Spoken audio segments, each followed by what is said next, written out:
Ladies and gentlemen, everybody, can you hear me now? Yeah. Thank you very much for such a warm welcome from Javi, from Mary Victoria, from everybody who has put so much effort into what is an incredible international event.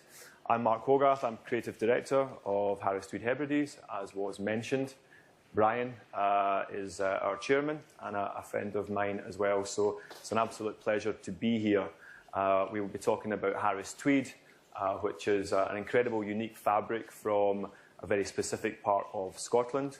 We'll go through the story of 5 years, and I would like you to just to think about the context of the fact that about 7 to 8 years ago, Harris Tweed was in terminal decline. The way of macroeconomics, some supply-side problems, it would have had about 5 or 10 years before being gone forever. I want to start off with a video, and this actually just gives a bit of context. And this is a video taken about 4 years ago, just when things were beginning to move in the right direction. Now, the only issue is, I'm going to have to ask for assistance, sorry, just to get the video up. 1 second. Can you, yeah, sorry.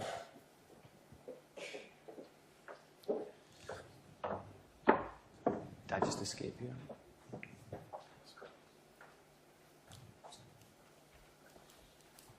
Okay. To volume.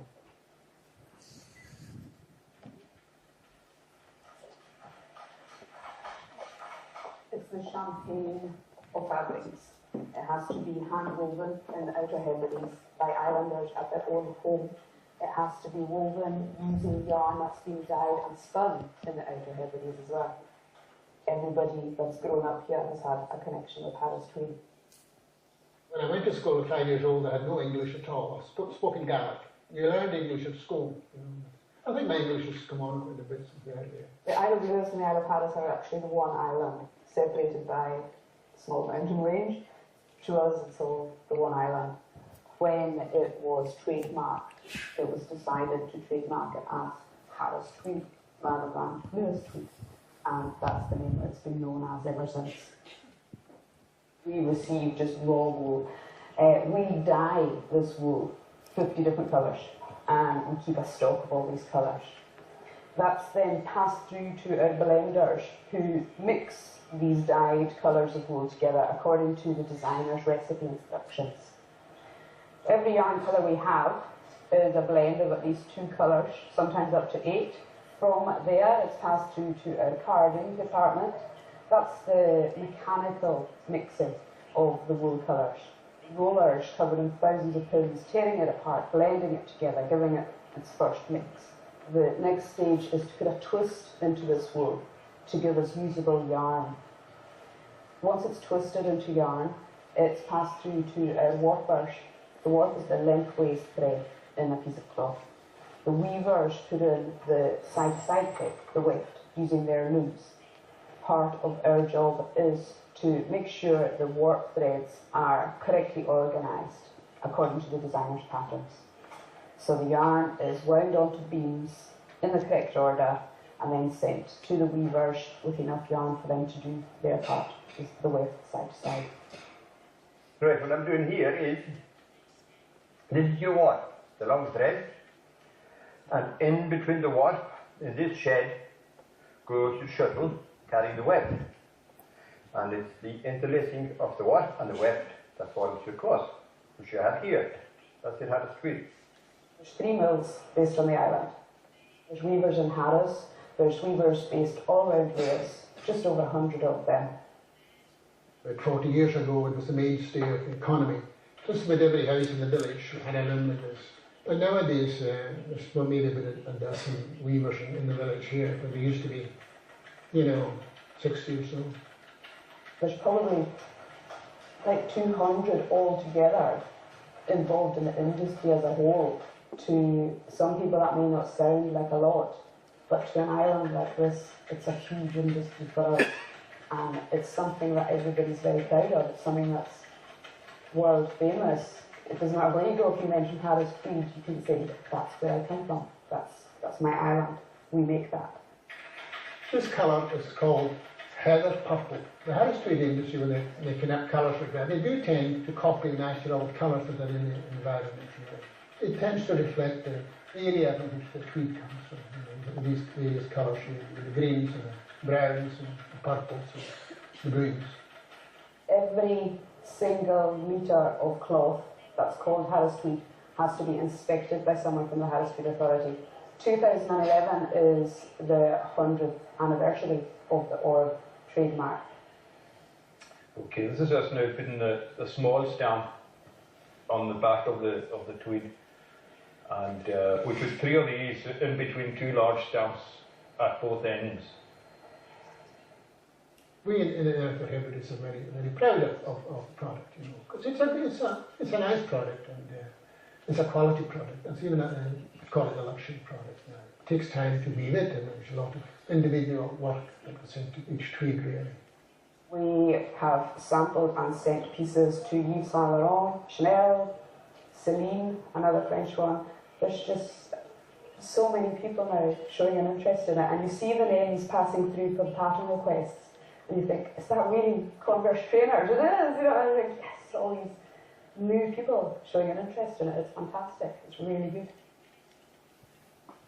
I didn't think I had an accent, but people seem to think I have an accent, so what can I do? What can I say? Good. Okay.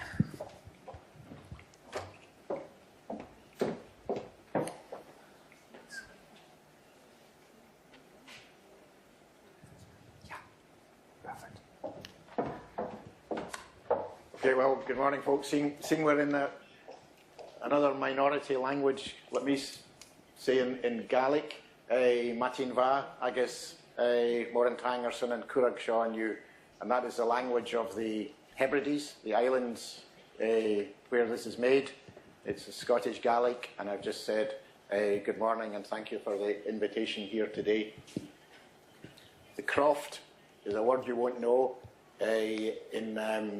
in these islands, the islands where Harris Tweed is made. The land is divided into very small holdings, and these holdings are known as crofts. And historically, it was when people were driven off the land that they were pushed towards the shore. The land was divided into very small areas, and in order to make a living, people had to do various things. So they have very small land holdings, and one of the other occupations that emerged was weaving. So nobody is a full-time farmer or a full-time weaver. They are crofters, they are weavers, they are fishermen, they do multiple occupations. But the one that has emerged and which has survived is weaving. And it is the only, it's very unusual for a fabric industry where the weaving is done both at the home of the weaver, but also it is done mainly by men, some by women, but mainly by men. So the Harris Tweed story goes back a very long way, and over the course of 100 years, it went from being a very small-scale cottage industry to being a much bigger industry, which it is now. But the story will evolve as we see the slides. Mark. So, with this presentation, we've just run through. We've got the Harris Tweed story, obviously. We'll do a little bit of business background just to set the context of the industry. The individuality of the landscape of the Hebrides, which as Norman, the weaver, pointed out, is very unique to Harris Tweed. The landscape informs the colours and the patterns. I'd like to state at this stage just the gentleman at the end talking about his accent. You know, once we get clients onto the islands, we take them to see Norman.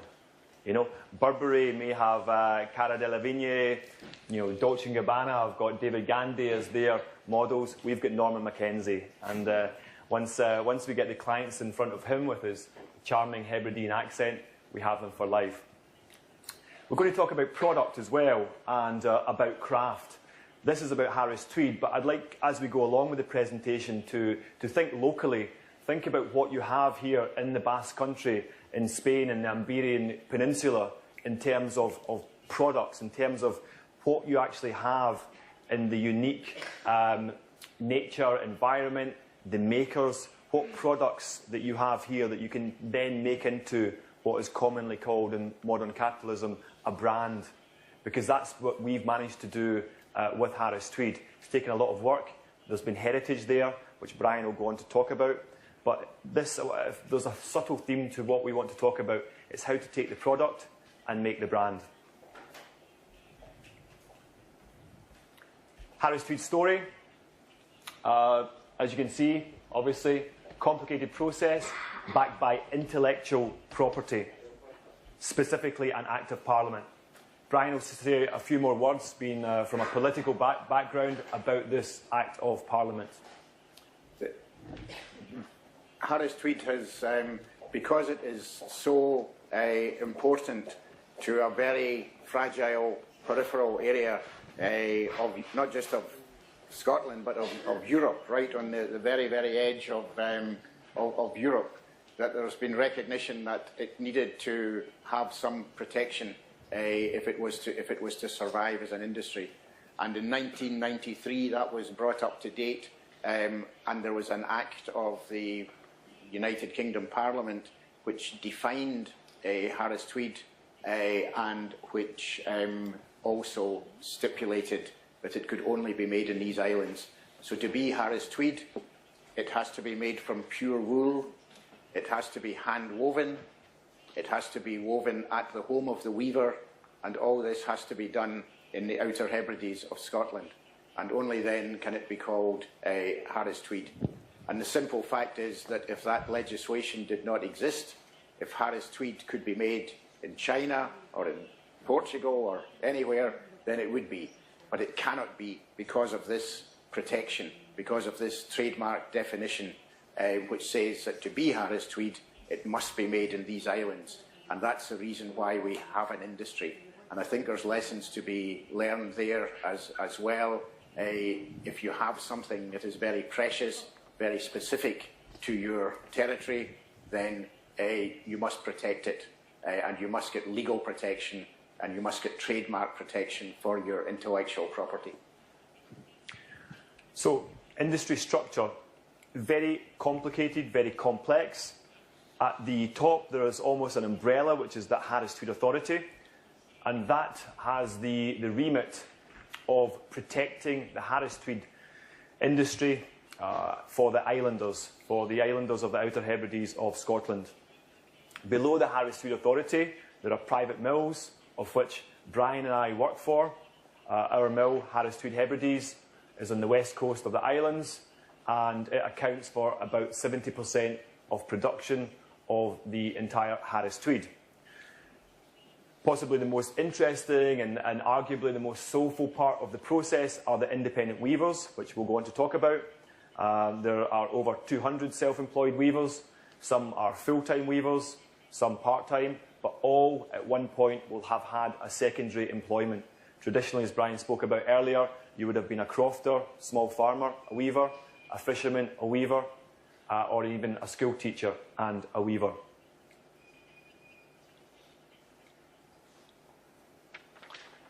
This is just a few words about our company. We only make fabric, we do not make finished product.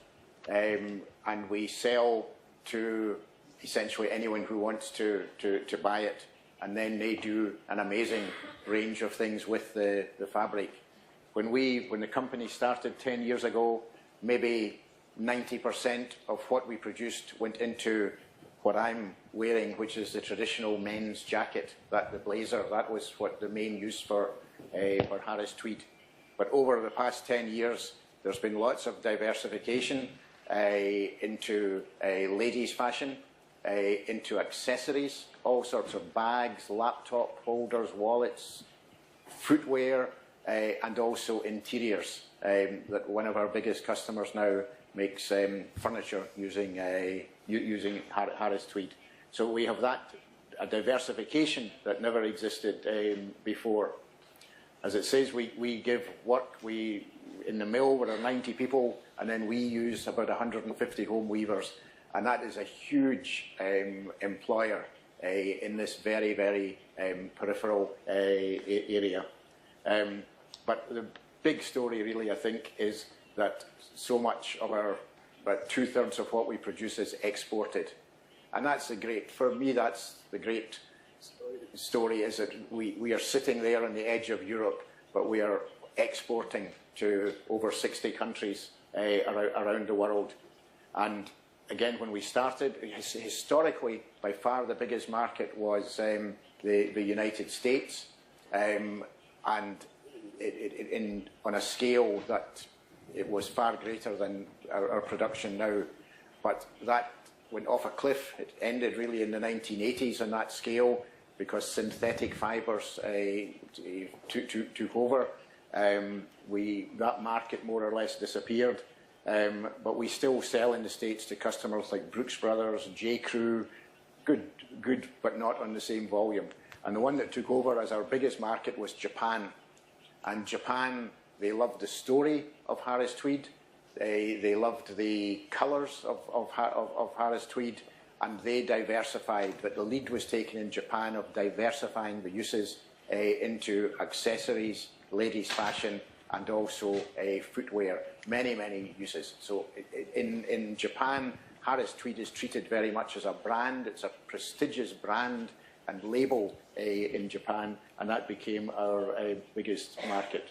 In the UK, the work that Mark and I have done over the past 10 years has been mainly about repositioning it, because it was very much associated with older people, the very traditional jackets, but that has changed a lot. And one big moment for us was when we got a big order from Topshop, and they did a fantastic range of clothing directed at a very young audience. And once they did that, others followed, and now that was critical in making Harris Tweed not just a traditional fabric, but very much a fabric of fashion as well. So that's really the summary of the past 10 years.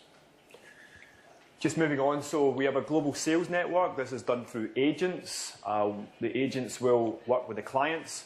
But what Brian and I have done is address the geographical and indeed emotional distance between the mill and the agents and the clients and the consumers, as some people call them, but we like to just call them people. People like yourselves, who we've got to convince that we've got a brand story and a quality of product worth investing in. The collection is presented to market usually in August and September, but I think as James and Isabel will come on to discuss, that's coming even earlier now. So we cannot just rely on this one prestigious large showcase in September in Paris.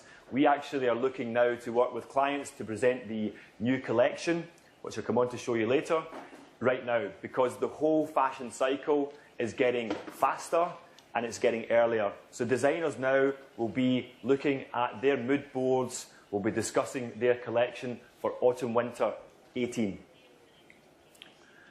Production cycle is focused still on the garment market, but as Brian has pointed out, we've tried to differentiate that. We do not want to be just focused or dependent on the jacket, the gents' jacket as it was. We have to become more diverse. Also, we like to avoid being in fashion, because by definition, if you're in fashion, then at some point you'll be out of fashion. So we like to see ourselves as being a fabric of style, an investment piece, something that you're going to invest in, like this jacket or this waistcoat, that is going to, or these shoes, that is going to last you forever. Accessories, interiors, all based. The collection, 600 patterns. That's 600 of these. This is where the whole cycle starts for us. Reds, greens, traditional patterns, all inspired by the landscape. Even some tartan.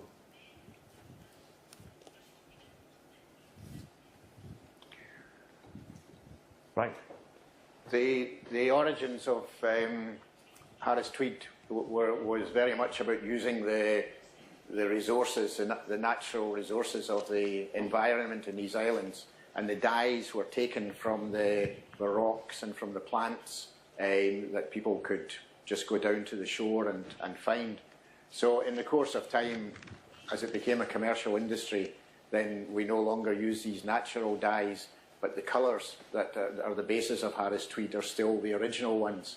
So this, the one thing I always think we need a map, but just for those who don't know just how out in the Atlantic these islands are, and how very, very distinctive the colours are. But all of the basic colours of Harris Tweed are taken from the land, from the environment in which people live and work, and they are reflected in the designs and in the colours that are used. So they create the spectrum of colours on which it's based. So it's a good example of using what's around you. You know, you don't have to go and reinvent things. That actually beauty is all around us. And the tradition of Harris Tweed. Harris Tweed, in its 100 years ago, Harris Tweed was worn very much by sportsmen, shooters and hunters, and of course they were also looking for camouflage. So the colour, using the natural colours of the environment, fitted that purpose. But then it also became very fashionable to use these colours. But it's all based on the environment in which the fabric is made. Just the last point there about colour as well. When our industry was at a nadir and was in seemingly inexorable decline, there was a lot of pressure for us to go to Pantone, to fall into line and globalisation. You know, you must do Pantone, you must be more. No. If your product's good enough, you set trends, you set fashion. For example, here, if you can see this pink, that's actually a melange of 3 different wools. And the reason why designers love that is because of the depth of colour. That depth of colour gives us an added advantage and vindicates our chief executive's decision to not go to Pantone. And we can match Pantones, but they'll be our colours. And for the fashion industry today, particularly at the luxury and premium side, that's an added advantage. That gives us a sales. Unique landscape, Brian? I've covered really the unique landscape, but this is a very, very typical Hebridean scene, very close to where I live actually, not that house. But it gives you the feel of it, that you know the colours, particularly at this time of year, but the colours are just fabulous. But we all, no matter where we live, we have beautiful things around us. Unique product, it is complex. It's a complex process, Harris Tweed. This is the tie-in on a loom. This is a double-width loom, of which most of the production is now done. But there's 1,400 threads that have to be hand-tied. If it's not hand-tied, it's not Harris Tweed. That takes about 2 hours to tie in a piece of fabric, which will then be woven for around 50 metres. Trademark orb. The trademark's incredibly important, and the trademark it's the oldest British trademark in continuous use, and this is the trademark that had to be protected. It's quite an interesting story of why the legislation that I referred to earlier was necessary, because one of the designers who has a long history of using Harris Tweed is Vivienne Westwood. But Vivienne Westwood in the late 1980s, she adopted a trademark which was very close to the Harris Tweed trademark, and it was not quite the right thing to do, and people saw the danger of that Vivienne Westwood would become in effect the proprietor of the Harris Tweed trademark. So there was consideration of court action, but there were just enough differences in the 2 trademarks to make it legal for Vivienne Westwood to have created that trademark. But anyway, it highlighted the need to strengthen the protection of the Harris Tweed trademark, and that led to the process which created the legislation. So now Vivienne Westwood still uses Harris Tweed, has her trademark, but it's very, very clear that this is the trademark of Harris Tweed. So it fulfills 2 purposes. One, it's a very powerful marketing symbol because everything that's made with Harris Tweed carries that label, but also it authenticates that, as you saw in the video at the start, every piece of fabric as it's produced is authenticated by the stamp of the Orb trademark. Producing the perfect product. We dye the wool rather than the yarn. Now that makes sure that every single micron of wool is saturated with colour. It gives us a depth of colour that's a great starting point for any fashion collection. It's the patience of talented men and women and these manually powered looms that gives us an edge on quality. It's really important in today's luxury fashion industry that you have many elements that separate you from your rival products. And for one, we have this element of hand in the eye, this artisanship that gives us an element of advantage over just the bleep of a computer. There's elements of the process that are mechanised, but this weaving, which we showed you earlier in the video, really separates Harris Tweed. Just here we have one of our designers, and he's actually selecting by hand colour. Ken will look at 2 pinks and he'll see another 5 pinks in between them. So quite a lot of what we do now is bespoke. Our minimum bespoke runs are 100 metres because we have a completely vertically integrated mill where we take 100% raw virgin wool and we finish with Harris Tweed.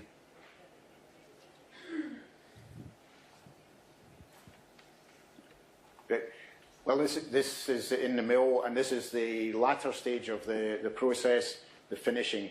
I suppose it's in 3 stages. One, the early stages of the process are in the mill, then it goes out to the home of the weaver for weaving, and then the woven tweed in a very rough form comes back to the mill. At that stage there's lots of impurities in it. It has to be cleaned, has to be washed, has to be very, very meticulous process which women do, which is picking out any imperfections in the tweed, and then it goes through the finishing. The various finishes can be applied to it, and then it is Harris Tweed. And once the stamp is applied and it is authenticated as Harris Tweed, then whoever buys it can do other things with it. You know, that you can apply, and Mark will come on to that. But that really is, and that's our chief executive, Ian Mackenzie, who's worked in the industry all his life as a weaver, and now is running the company. He's just casting a very expert eye over the finished product. The weaver, I think we've been through this before. The majority of the fabric is now woven on the wider, the double width loom. That's 150 centimetres wide. But the old Hattersley looms featured here, it's a really beautiful product. It's almost 100 years old. We still do some shortcuts, particularly for tailors, which will be done on the single width loom. And also it's very important that we keep at least 5 to 10% of the production through these looms because it gives us an authentic link to our heritage. Craft as the DNA of luxury. For too long, luxury was defined by cost, by expense, by glitzy advertising campaigns. But I think in the last 5 or 10 years, people have started to question this. They've started to look at it. And I think where we've benefited from this is in, for example, the food and the restaurant industry, where all the best Michelin star kitchens around the world, of which I know you have many here in the Basque Country, they started to open up the kitchen. They started to invite people in. Come look at our products. Come look at our supply side. Come look at what you're actually eating and how it's made. And that's exactly what we have done with Harris Tweed. Come have a look at how we do this. For too long, we were just part of the whole globalization industry, just another product. But the big advantage in the last 5 or 10 years with digital is people can go online and can look at your process. And we've very much benefited from this. The wool to the tweed, obviously we've spoken about that, but this idea that actually it's craft that is the DNA of luxury. Not just about expense or logos, but how something is made defines the cost or indeed the value of the final product, which we think is very important. And I think through the work that Brian and I have done, we've actually managed to get at the forefront of this whole movement and help to redefine what luxury should be. I'm going to just do this one, Brian. Craft a genuine story. When it comes to selling something, you have to put something to market that's interesting, that's informative, that's soulful, something that is worth investing in. So just a small story here. On the west of Lewis, you have this lichen, which is grows naturally. That informs and inspires the colour of the fabric. The fabric in the middle is YC140. So when we knew that we had to expand our market, we had to get a younger demographic. One of the high street shops that I really liked, because they were very design-led, was Topman. So we went to Topman in 2010. I showed the collection. They picked YC140. They made this jacket on the right-hand side. That went to London Fashion Week, to the MEN shows, and the press loved it. And the press started writing about rust and the Topman collection, and rust became one of the colours that informed the next season, which completely vindicates our chief executive's decision not to go to Pantone and to stick with our colours, because the colours inspired by the landscape in the Hebrides Islands then became a colour that was a key colour for that fashion season.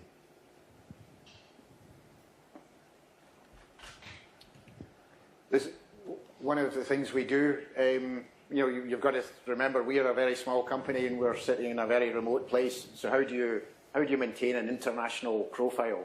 And one of the ways we do that is by collaborating, doing collaborations with very high-profile brands.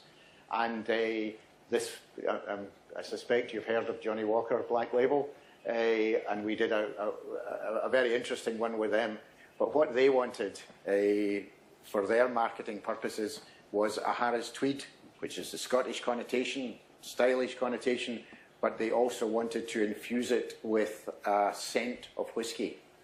There are many women in the islands who would say we have smelt whiskey in our husbands' jackets, but this was more subtle. It was the ingredients of whiskey. So actually, sorry, we can't transmit this here, but actually that tweed, which was specially designed for this campaign, but it was actually infused with a scent which was suggestive of whiskey, and Johnny Walker made a range of fantastic products, not just jackets but also bags and various accessories, and they used that in a big marketing campaign in various European markets.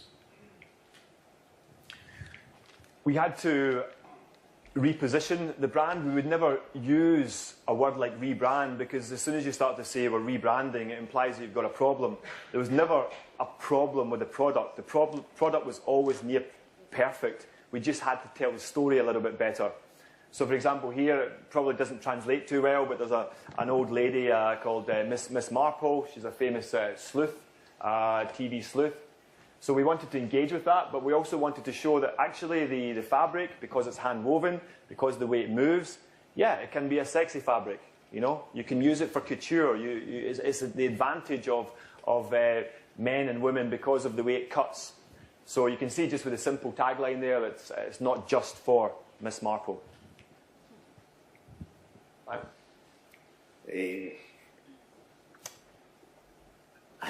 I think we've covered most of this. Then it's as I said at the start, we sell to what people do with it ultimately is for them rather than for us. Now that can be a problem because, and it's become a problem in Japan particularly, because of course if something becomes a very fashionable brand, very high status brand, but there's always people who are going to try to trade off that at a lower end of the market. And that's very difficult. In fact, it's impossible for us to control.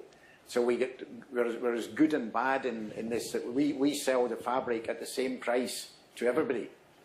But what they do with it ranges from the good examples like this to bad examples where essentially people just want to put the label on a bit of fabric in order to sell it as Harris Tweed.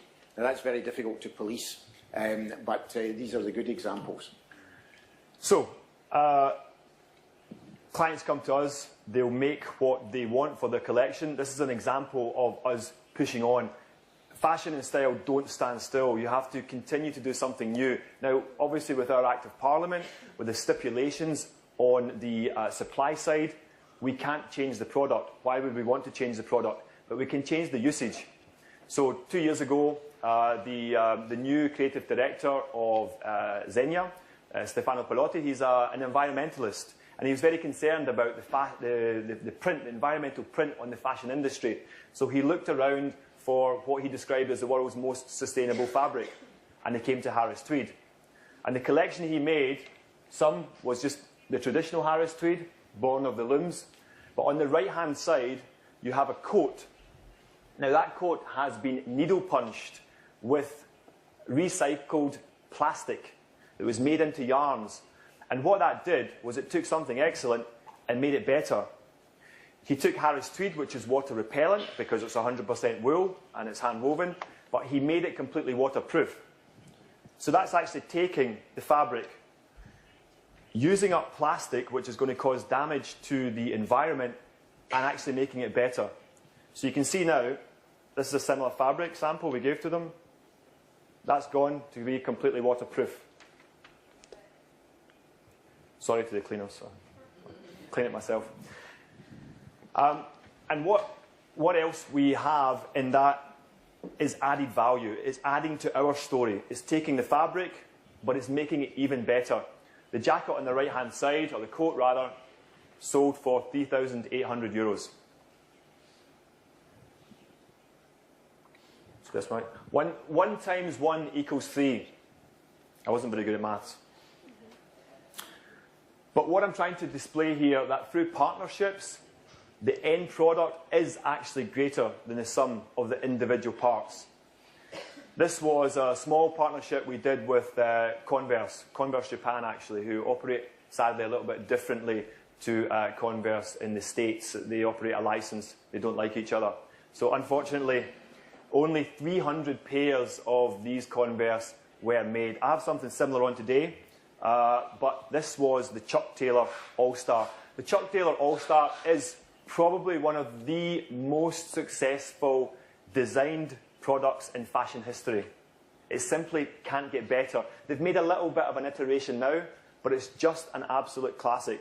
I'm quite sure, I'd be surprised if there's not at least 1 or 2 people that have got a pair of Chucks on in the room today. And the reason why this partnership was so successful is the simplicity. Just the Chuck Taylor, using Harris Tweed, simple. There's not a week goes by that I don't get at least 2 emails into my inbox about where they can buy these Chuck Taylors. Hopefully at some point they will reissue them.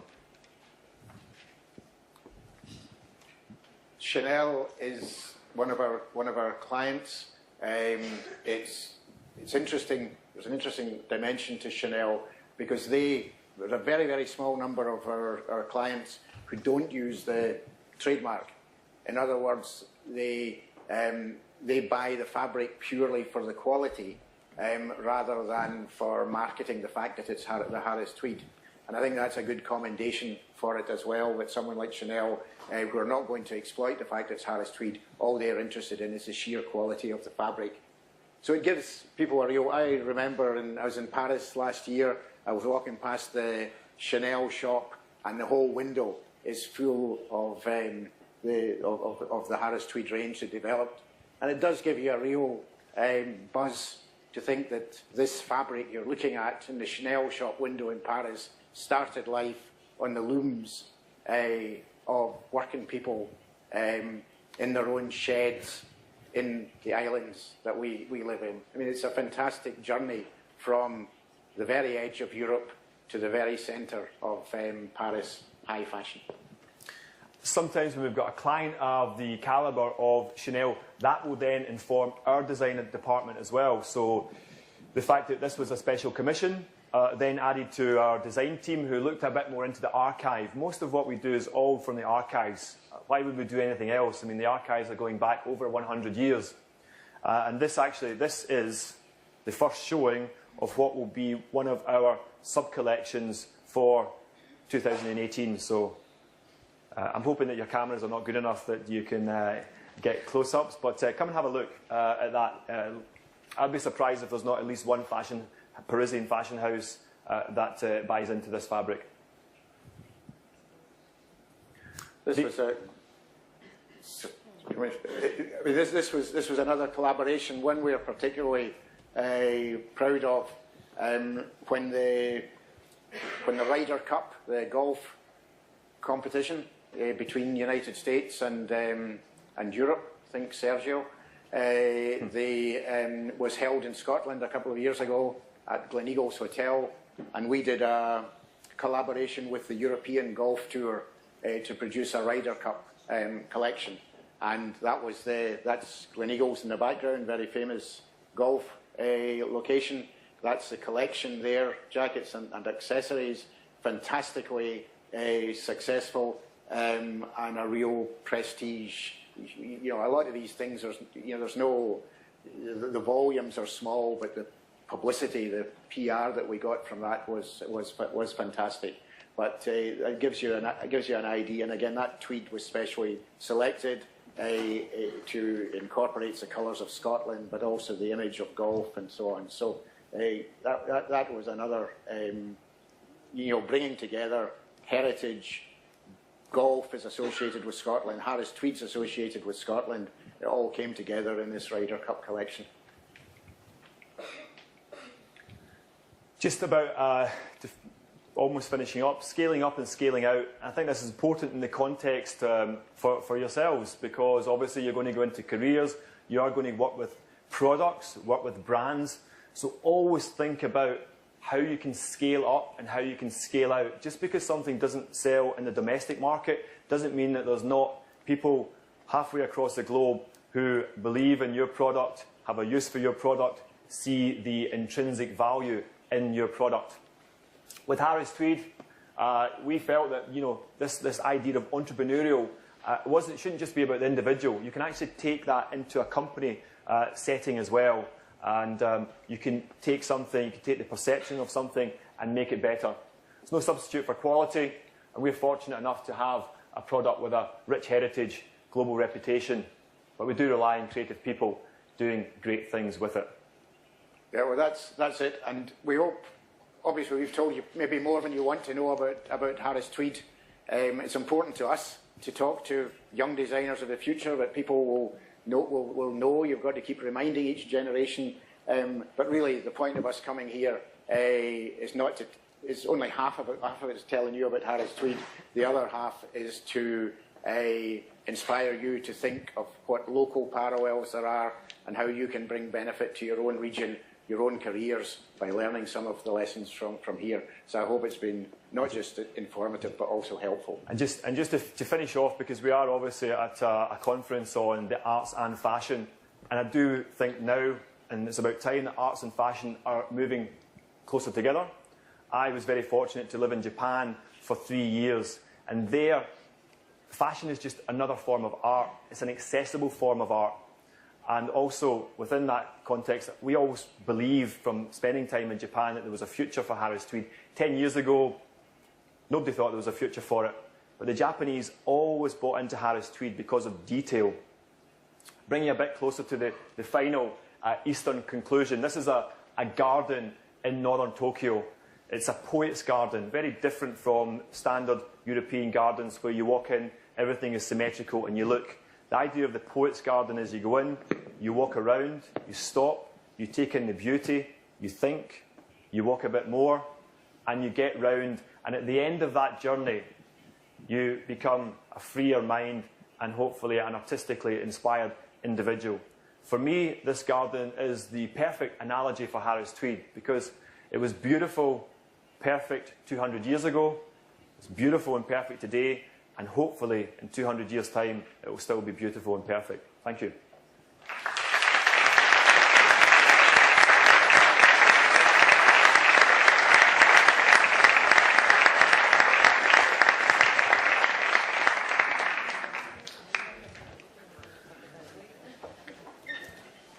Thank you very, very much.